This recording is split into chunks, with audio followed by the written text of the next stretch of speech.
Olá pessoal, seja bem-vindo a mais um vídeo no meu canal, Aline Ristov, trazendo vocês mais um vídeo, mais uma análise do canal, dessa vez episódio 10 de Ordem Paranormal Calamidade. Tivemos vários acontecimentos e foi um episódio especial, diferente, foi tipo episódio 7 de Desconjuração, e agora no episódio 10 de Calamidade. Teve personagens novos players, para tentar uma coisa diferente, uma nova mecânica, como o Selby te disse. E eu tô muito feliz e contente em comentar com vocês esse episódio, essa é a minha análise de Calamidade, episódio 10. Antes de começar esse vídeo, deixe seu like, se inscreva e bora lá!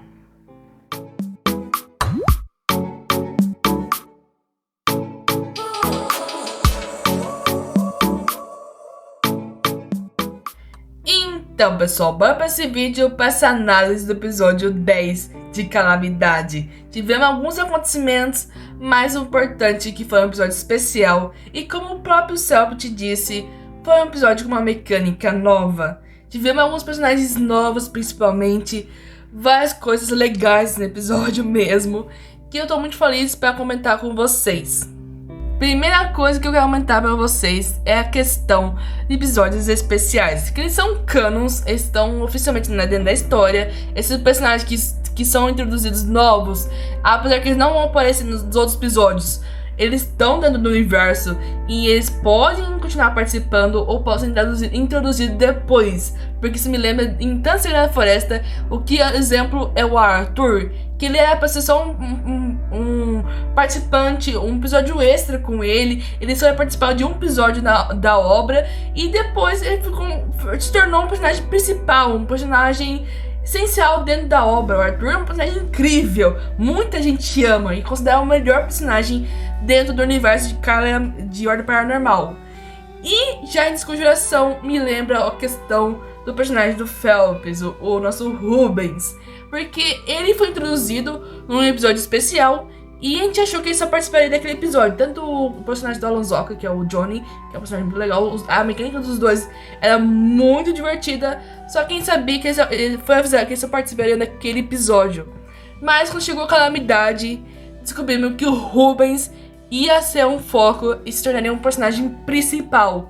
E nisso pode ser tantos personagens que tivemos em esse episódio especial de episódio 10 de Calamidade, pode ser que ele seja introduzido depois, numa próxima temporada, se tiver. Porque a gente achava que Calamidade seria a última temporada da obra Ordem Paranormal. Mas talvez não seja a última temporada. E pode ser que semana que vem, o episódio 11, seja o último episódio da temporada Calamidade. Eu fico pensando nesses detalhes porque foi o que o Selby te disse. Das várias informações que a gente tem em todas as temporadas, o começo da temporada Calamidade seria o começo do fim. E com as palavras que o Selby te disse, a gente achou que essa temporada seria uma das mais longas e seria que fecharia o universo Paranormal.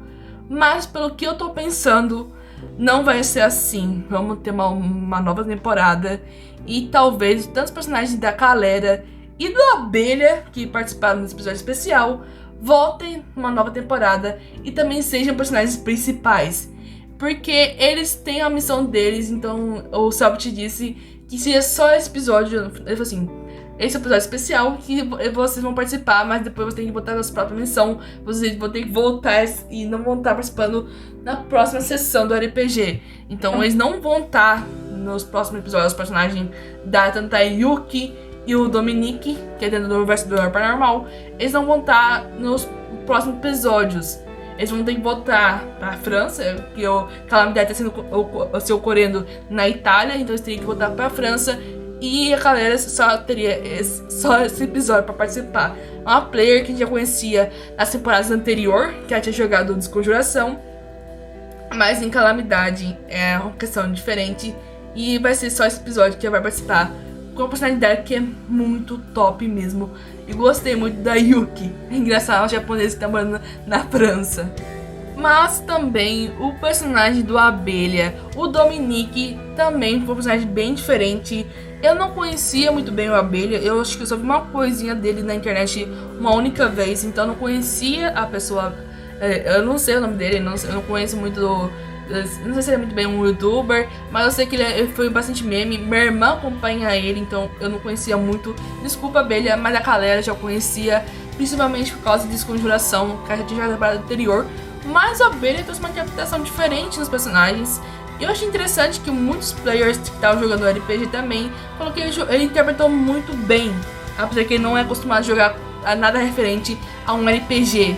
E ele interpretou bem na visão dos players que já jogam há bastante tempo, há quase mais de um ano, eu acho, desde a primeira ordem.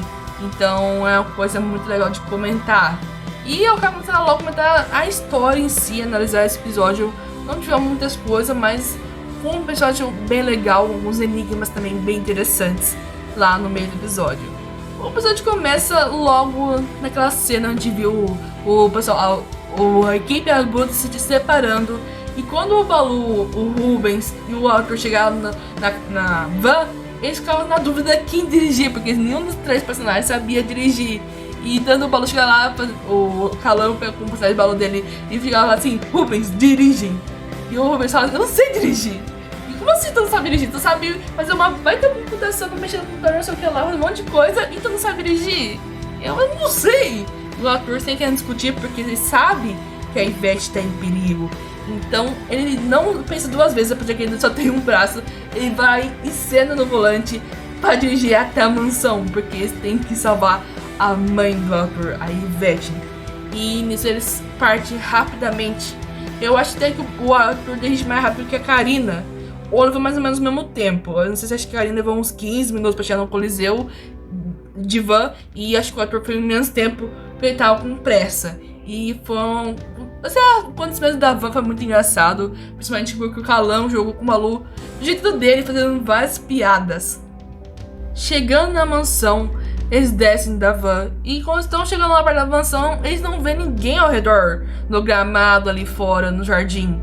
E tá muito silêncio, e o Arthur fica cada vez mais preocupado, que 15 minutos atrás, mais ou menos, tinha recebido a ligação da Ivete falando que tava sendo invadido e tava sobre ataque. O Arthur tava um tiro de fundo, e chegando lá tá esse silêncio, cadê essa invasão à base? Então eles chegam mais perto para entrar dentro da mansão em si. E quando ele meio preocupado, uma janela primeiro. E quando o Baloo foi olhar, ele fez barulho. E nisso ele quase voou um tiro. Arthur, preocupado, rapidamente abre essa porta. E quando ele abre a porta, ele se declara de ver a Ivete. E ele fica meio preocupado, como assim? Como é que vocês estão todo mundo bem? Como assim estão sendo invadidos? E a Ivete tenta explicar que eles foram invadidos, mas por sorte, dois agentes da Obscurité tava lá e conseguiram derrotar facilmente essa invasão feita pelos Scriptas. E o Arthur fica meio aliviado. E ele fala, cadê os corpos, cadê o resto das coisas? Eles falam que levaram tudo pra garagem. E o Arthur, e ele falou que ia ver essas pessoas que ajudaram a combater essa primeira ordem. Essa é a primeira ordem, como é que fala? Essa primeira invasão. E quando chega lá, tem vários corpos de Scriptas e monstros, tanto como é que é, os vestidos. E ele fala que tem que queimar isso porque é perigoso. A gente sabe se algum corpo fica muito tempo em um lugar que tem a membrana muito frágil, o outro lado se apropria e invade mais monstros, pode vir mais monstros desses corpos. Então eles têm que queimar esses corpos. E quando chegam lá, ele se depara com esses novos personagens, que tanto a Yuki e o Dominique, que são interpretados pela Galera e o Abelha. Uma coisa muito interessante. Eu gostei muito do visual da Yuki e do Dominique, é uma coisa bem diferente. E o Abelha falando que o personagem dele foi baseado na foice dele, foi baseado no puro osso. E eu dei bastante risada também. A Yuki, eu gostei muito da personagem da Galera e eu gostei do nome dela. Eu tenho uma gatinha chamada Yuki. A gatinha vai fazer uns 4, 3 anos por aí que tá comigo, essa gatinha. E ela também se chama Yuki. Eu até que eu vou, se quem quiser no Instagram, eu tenho muitas fotos com a Yuki. Não a personagem do Eduardo Paranormal, mas com a minha gatinha que tem esse nome. E, assim, tem vários personagens de anime chamado Yuki. Yuki não é um nome tão incomum. É comum até, acho, no Japão, esse nome. E até de um nome pra minha gatinha, de Yuki. Eu até gostei disso. E eu tenho umas curiosidades sobre nomes que é uma coisa muito incrível. Tem bichos que tem personagens que tem esse mesmo nome. Assim, teve uma vez que eu tinha um cachorro chamado Lion. E uns anos depois, entrou um colega na minha sala chamado Lion. Quem é que se chama Lion? E eu tinha um cachorro chamado Lion. Eu tive muita risada com isso. E são coincidências que eu não espero que aconteçam, mas acontecem. E eu fiquei feliz com a galera ter dado esse nome de Yuki, que é uma japonesa que mora lá na França. Uma japonesa que mora na França, meu. E ela deve ter uma história muito legal por trás dela. Uma coisa sobre a personagem dela que a gente não sabe da história dela. Que eu queria ver um plot da Yuki, mas ela é só uma personagem participando de um episódio especial. Ela não vai voltar, porque até a missão dela na França é uma coisa interessante. E já o Dominique, pelo jeito, ele nasceu lá na França mesmo, ele é da França. Não tenho muita certeza, mas ele parece que é de lá. E como o pessoal começa a se reunir, esses novos marcados, que é interessante, quem sabe que o Sam fala que todos os personagens dos players são marcados. Mas não quer dizer que todos os personagens não sejam marcados. Que eles não são do player, não sejam marcados também. Pode haver personagens que são marcados que não foram interpretados por players. E ele falou que não tem muita coisa muito relacionada com isso. Mas pelas essas informações, sabe, tanto a Yuki e o Dominique eram marcados. Fico triste que teria mais marcados extremamente fortes para lutar do lado da Ordem. Só que eles têm que ir lá na missão deles. Isso que me fico meio triste com esse detalhe. Então, eles decidem se reunir no salão principal para executar esse novo plano. Samuel arrumou as plantas e mostrou vários pontos que eles poderiam entrar e invadir a base. E eles tinham que saber o principal, qual seria se eles iam barrar algumas janelas, porque eles não sabiam quanto tempo eles teriam para fazer essas várias mecânicas. Essa nova mecânica que o Selbit propôs no RPG. Ela foi meio complicado de entender, eles tinham poucas movimentações, mas que o Selbit falou quantas seriam. Ele não falou quanto tempo eles teriam para conversar, quanto tempo seria para ter o pessoal atacar, mas o Selbit deu essa brecha, falou com as movimentações que eles tinham para reagir antes que vinha esse novo ataque, para começar as lutas. Então, essa parte dos planos, barrar duas janelas e eles fecharem a garagem e botar uma bomba na escada, porque o pessoal estava invadindo lá do segundo andar, para a janela do segundo andar, o pessoal estava escalando a mansão para invadir por cima. Então, eles fizeram esse plano e começou a esperar o pessoal invadir. E eles atacaram com tudo, chegou vários monstros de cima, chegou os monstros pelas janelas. E também chegou alguns scriptas pelo salão principal. E eles sabiam, pessoal, eles deduziram que o maior foco de invasão seria pelo salão principal. E foi mesmo pelo salão principal, pela porta principal. E lá ficou os nossos protagonistas nesse episódio para lutar com esses invasores que estão querendo invadir a base.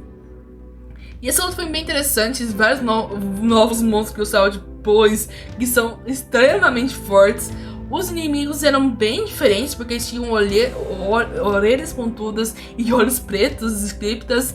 E isso lembra muito os personagens que é de Santo Berço, da segunda temporada de Ordem Paranormal. E essa característica foi me familiar por causa do Dante, que também tem uma orelha com pontuda e olhos pretos. Isso é muito relacionado com o elemento morte. Então, esses invasores eles tinham rituais de elemento morte. Os monstros eram de elemento morte por causa... Não por causa dos invasores, principalmente do caráter visual deles, mas porque os monstros eram da cor preta. E a cor preta geralmente quer dizer que são monstros de elemento morte. Então dava pra ver pelo character design que eram monstros de elemento morte. Eu acho que eram monstros meio baseados... Eram meio que múmias, esses monstros. E isso lembra bastante de egípcios. A roupa lembra uma roupa meio romana antiga, mas eu não sabia se era dos egípcios. Eu não lembro muito bem a roupa dos egípcios, mas os caras estavam vestindo uma roupa bem antiga. E parecia uma sociedade antiga. Esses caras que estavam querendo invadir a ordem, eles até falavam em uma outra língua. E era complicado porque eles estavam invadindo o que era aquela invasão. E a gente não sabia se teria coisas novas, o que ia acontecer nesse episódio. A gente foi só acompanhando esses vários lutas que eles tiveram. E foi difícil, esses monstros não eram nada fácil de derrotar. O Balu até que solou não facilmente, mas solou um daquelas múmias que eu acabei citando pra vocês. O Dominique tinha bastante vida, era bastante forte, mas ele, o Abelha, não sabemos jogar muito RPG, ele não fez muita coisa, ficou até com medo de comer pra trás. E ele tomou só um golpe forte nele. Não, ele tomou mais, depois que apareceu um outro monstro. Mas, assim, eles conseguiram derrotar essas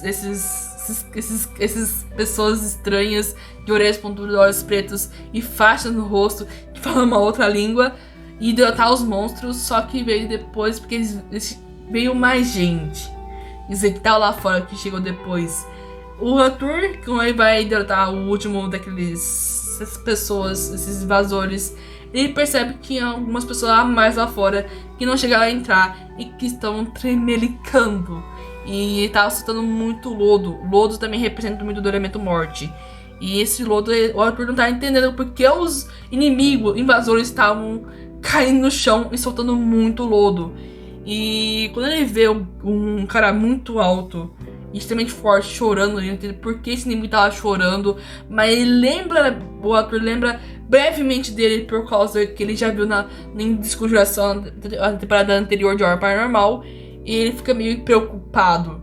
A Yuki, ela não entendendo muito, ela ataca o Gregory, que é esse personagem que eu tava falando que é muito alto e ele tava andando pra frente, que era um inimigo. E quando ele derrota muito facilmente, e eles estão muito no enigma. E quem tava atrás dele, do Gregory, era a Nube. A gente veio falar dessa Nube desde a temporada passada, Desconjuração, que tava ficando bastante no orfanato. E a Nube vai chegando pra frente e o Arthur fica preocupado, porque ele sabe que a Nube não é fraca, ele sabe que a Nube é forte. Dá pra ver que a Nube é forte. Então ele manda a pessoa recuar, porque com a Nube não se mete muito. Não põe a pessoa se brincar, ele sabe que é uma pessoa forte. E esse negócio, o pessoal tá todo caindo no chão sem ter lutado e soltando bastante lodo. O Arthur, que é o líder, fica bem preocupado com a situação. E quando eles vão pra trás, se afastam, a Nube começa a revelar algumas coisas pra gente.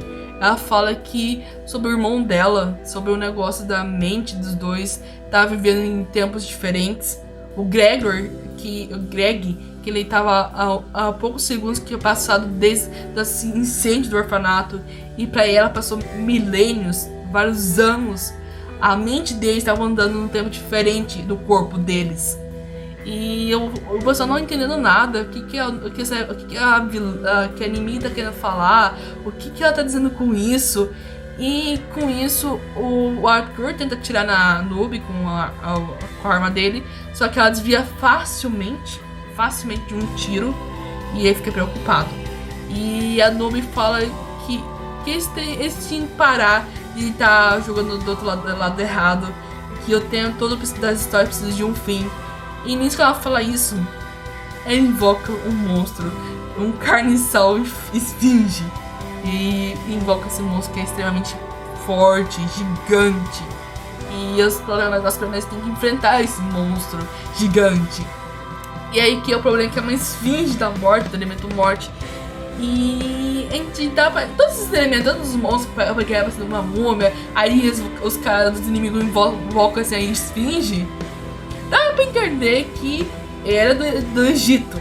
No começo eu pensei que eram roupas meio romanas, porque tem aquelas saias, esses negócios, ou roupas meio da Grécia antiga. Mas os monstros que são invocados pelos inimigos, dando essa nova esfinge, parece muito coisa egípcia. Então talvez seja de um santo berço egípcio. Os caras tá falando uma outra língua, lutavam juntos, usavam armas meio antigas. Então, uma lança, escudo, arco e flecha. Então, se preocupou eles. Então, e esse monstro, eles estavam com muito medo. Eles estavam contando medo que até perderam sanidade só de encarar o monstro. E eles têm que lutar com esse monstro. E foi complicado demais. Alguns personagens quase morreram. Eu achei estranho que só um morreu com aquele monstro. E esse monstro, assim, esfinge, que nem a história, ela faz enigmas. E se ninguém responder, a esfinge devora quem responder errado o enigma dela. E nós tínhamos que resolver esses enigmas. O primeiro que eu acho que foi, que era sobre o tempo. Que era... Eu sou a eternidade, não sei o que lá. E eu estou com você. Eu esqueci qual era o enigma, mas o Calão responde errado, que falou que era morte, mas era tempo. Depois tem o enigma da Calera, que é bem complicado também, que é a lembrança, que eu posso durar eu posso durar um pouco, ou posso estar com você para sempre. Quem eu sou, e a lembrança, a cara não conseguiu responder. E o mais fácil, quer dizer, era o mais fácil que eu não tava conseguindo lembrar, que é a do Calango. Assim, a primeira eu consegui lembrar, eu sabia que era tempo, se não era tão difícil. A da Calera, eu fiquei assim, o que era? Eu também não entendi o que era durar um pouquinho, mas poder estar com você o resto da vida. Eu não pensei que poderia ser lembrança. Mas o Calão conseguiu responder um dos enigmas certo. O que é... Dizer, se você beber, você morre. Mas se comer, você se fortalece. Quem eu sou? Esse enigma eu parecia que eu já tinha ouvido, mas eu não lembrava o que era. E o Calão conseguiu acertar que era fogo. Se você preparar uma comida e come uma comida preparada pelo fogo, tu se fortalece. Mas se tu tentar tomar o fogo, tu morre. Essa é a resposta. E, nossa, o Balu ter acertado isso, eu falei assim, meu Deus. Assim, o personagem do Balu não é pra ser tão inteligente. Eu acho que o Calango não fez muito isso. Mas o Calango responde uma coisa muito interessante. Eu não tô falando que o Balu é um personagem burro, mas o player, o Calango, responde uma coisa muito interessante. E tanto desde o episódio 0, quando o Balu puxa o tapete e acha um açapão, no episódio... Não sei se foi episódio 1. Teve outro episódio que ele também descobre não sei o que lá. E essas informações... Ah, não, episódio 1 também. Episódio 1, que ele vê que no papel tinha uma mensagem que estava escondida, que só com a luz ultravioleta que vai uma mensagem que estava... não é apagada da folha, uma mensagem subliminar na folha. E no episódio agora ele responder certinho da esfinge. Eu tô pensando que eu acho que o Calango vai fazer um personagem extremamente inteligente ou muito sortudo, meu. Porque ele conseguiu responder isso. Eu tô até agora dando risada, meu. Essa parte foi muito interessante e engraçada, na minha opinião. Eu gostei dos enigmas da esfinge, mas eu engoli. Quem errava, ela engolia. Assim, ela não matava a pessoa, porque a pessoa conseguia se com a ajuda de outras pessoas, conseguia sair da barriga da esfinge, mas ela devorava mesmo a pessoa que respondia errado a esfinge, que nem na lenda, que nem na história da esfinge. E é uma coisa muito interessante que eu gostei que houve no episódio. Assim, essa luta com a esfinge foi bem difícil. Eles tiveram que usar muita gente atacou a esfinge. Eles não estavam conseguindo derrotar a esfinge. É um monstro extremamente forte.